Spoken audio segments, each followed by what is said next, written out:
کاتێک ئێمە ئەم هەموو زانیاریانە لەم دوو ڕۆژەیە ئەدرێ بەم هێزە ئەمنیانە تەسیری ئەوەی ئەبێ کە ئەمان مەعلومەیان هەبێت لەسەر بابەتەکە بە ناشارەزایی نەچن مامەڵە لەگەڵ بابەتەکەیان بکەن. خۆی یەکێک لە گرفتەکانیش کە لە بینی ئەم دوو لایەنەیە هەیە ئەوەیە کە ناشارەزان بە ڕەوتی کاری یەکتری. پێشێلکاریەکان کۆمەڵی هۆکاری هەیە، ژینگەی سیاسیمان هۆکارە، ململانی سیاسیمان هۆکارە، میدیای حیزبی هۆکارە، حیزبی بوونی ڕۆژنامە نووس هۆکارە، قەیرانی زۆر لە وڵاتە لە هەر وڵاتێکە زۆنی جەنگ و ململانێ و قەیران بوو پێشێلکاری زۆر ئەبێت.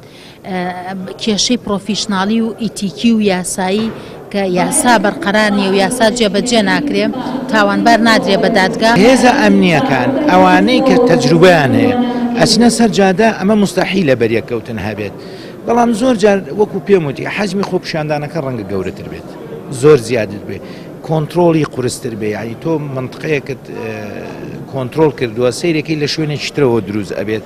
ئەمانەش هەمووی تەوجیهە، خۆ دەزانی هەمومان لەم ساحەی کوردستانەیە ئەژین و ئەزانین تەوجیهی لایەنەکان چۆنە، ئەزانین مەساڵحەکان چۆنە.